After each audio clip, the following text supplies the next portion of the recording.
Hello students, I am your teacher Tanmay sir. Welcome to Vidya Pro ICSC and CBSC. In my previous videos, I have discussed the first part of French Revolution and the second part of French Revolution. I hope all of you have seen those videos. But in this video, I am going to discuss the third and final part of French Revolution. But before starting the discussion, let me request all of you to subscribe our YouTube channel and share the videos. That will not only encourage me to bring new videos on different chapters of CBSC and ICSC, but it will also help your friends to watch our discussion and learn something out of our discussion. So please subscribe the channel and share the videos. As I have already discussed the previous two parts in English and Bengali, here also I am going to discuss in both the languages. So please be with us and watch this video. So let's start. The Reign of Terror, 1793-94. The period from 1793 to 94 is known as the Reign of Terror under the rule of Maximilien Robespierre. Robespierre followed a policy of severe control and punishment all those he saw as enemies of the Republic, nobles, clergies, members of other parties, and few from his own party as well. They were arrested, imprisoned, and guillotinized. His government issued laws placing a maximum ceiling on wages and prices, rationed meat and bread, and enforced equality through forms of speech, addressing each other as citoyen and citoyenne instead of monsieur and madame. Robespierre was finally convicted by a court in July 1794, arrested and guillotinized, ending the Reign of Terror. তো এখানে কি বলতে চাইছে, এখানে যে সময়টার কথা বলা হচ্ছে 1793 থেকে 1794, এই সময়টাকে বলা হতো সন্ত্রাসের রাজত্ব।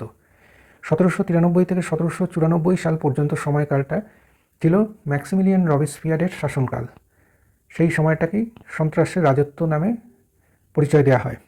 রবসপিয়ার কী করেছিলেন, তিনি একটা কঠোর নিয়ন্ত্রণ এবং শাস্তির নীতি অনুসরণ করেছিলেন। প্রজাতন্ত্রের শত্রু হিসেবে তিনি অনেককেই দেখতেন, যারা অভিজাত, যারা যাজক, যারা অন্য দলের সদস্য এবং কিছু কিছু নিজের দলের সদস্যকেও।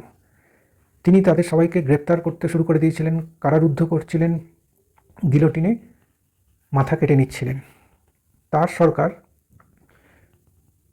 মজুরি এবং মূল্যের ওপর সর্বোচ্চ সীমা নির্ধারণ করে একটা আইন জারি করে দিয়েছিল, যে মজুরি এর নিচে হবে না আর মূল্য এর ওপরে হবে না, কোনো জিনিসের মূল্য এর ওপরে হবে না করে একটা আইন জারি করেছিল সাধারণ মানুষের জন্যে।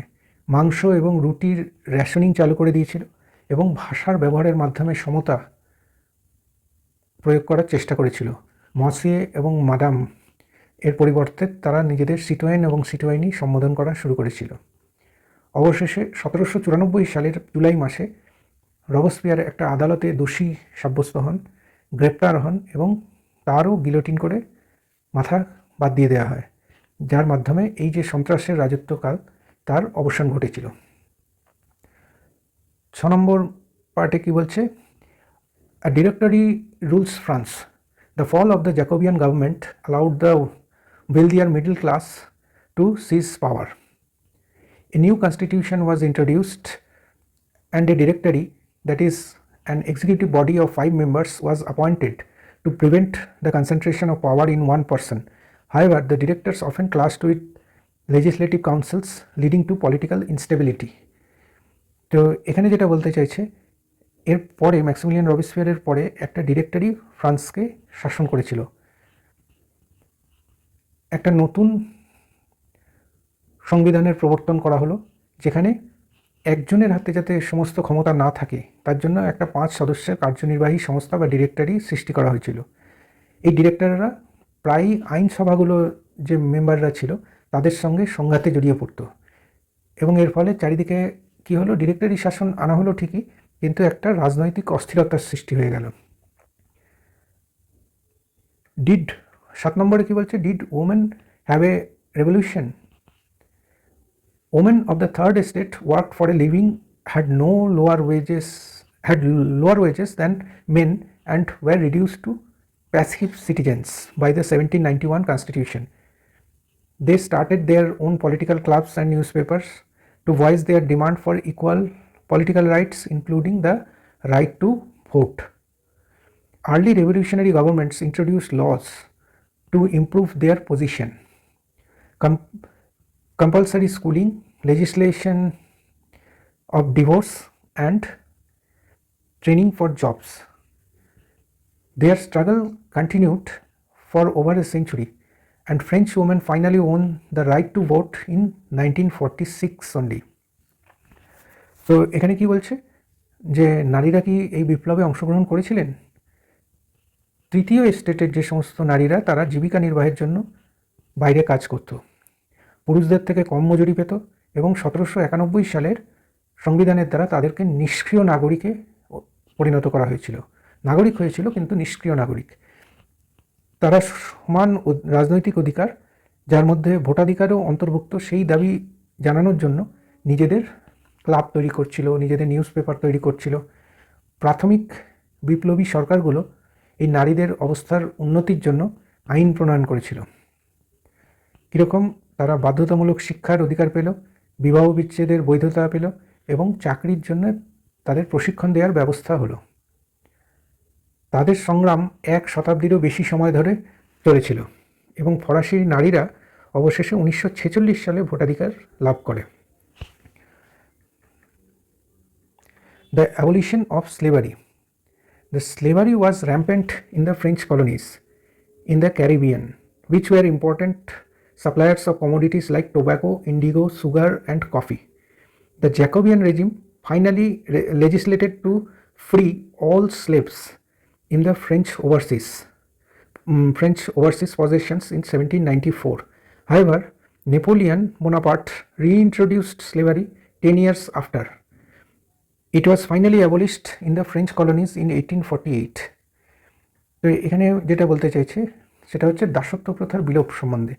ক্যারিবিয়ান অঞ্চলে যে সমস্ত ফরাসি উপনিবেশগুলো ছিল, যেখান থেকে তামাক, নীল, চিনি এবং কফির মতো গুরুত্বপূর্ণ সমস্ত সামগ্রী ফ্রান্সে আসতো, সেখানে এই যে দাস প্রথা সেটা ব্যাপকভাবে প্রচলিত ছিল। 1794 সালে জ্যাকোবিয়ান সরকার দাসদের মুক্ত করবার জন্য আইন করেছিল, কিন্তু 10 বছর বাদে নেপোলিয়ন বোনাপার্ট আবার দাস প্রথা ফিরিয়ে আনলো। 1848 সালে ফরাসি উপনিবেশগুলোতে এই দাস প্রথার ফাইনালি বিলোপ ঘটানো হয়েছিল। Number 9. The Revolution and Everyday Life. The years following 1789 saw laws passed to translate the ideals of liberty and equality into everyday practice. The most important was the abolition of censorship. In the summer of 1789, the Declaration of the Rights of Men and Citizens proclaimed freedom of speech and expression as a natural right. তো এখানে যেটা বলতে চাইছে সেটা হচ্ছে 1789 সালের পরবর্তী বছরগুলোয় স্বাধীনতা এবং সমতা অর্থাৎ ইকুয়ালিটির আদর্শকে দৈনন্দিন জীবনে প্রণয়ন করা হয়েছিল। এর মধ্যে সবথেকে বেশি যেটা ইম্পর্ট্যান্ট ছিল সেটা হচ্ছে 1789 সালের গ্রীষ্মে সেন্সরশিপের বিলোপ ঘটানো। মানুষ এবং নাগরিকের অধিকার ঘোষণাপত্র বাক এবং মত প্রকাশ অর্থাৎ কথা বলা এবং মত প্রকাশের স্বাধীনতাকে একটা ন্যাচারাল রাইট অর্থাৎ প্রাকৃতিক অধিকার হিসেবে ঘোষণা করেছিল। এরপরে আসছে 10 নম্বর, নেপোলিয়ন বোনাপার্ট।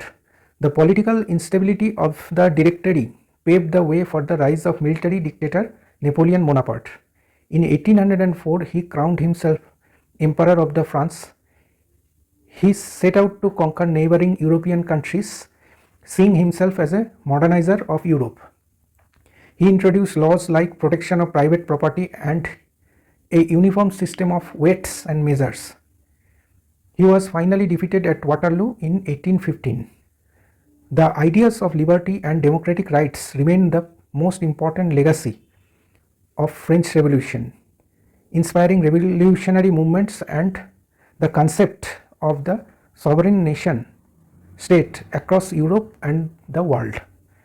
অর্থাৎ ডিরেক্টরির যে রাজনৈতিক অস্থিরতা চলছিল সেখানে নেপোলিয়নের মতো একজন সামরিক স্বৈরশাসকের উত্থান তার পথ প্রশস্ত করে দিয়েছিল।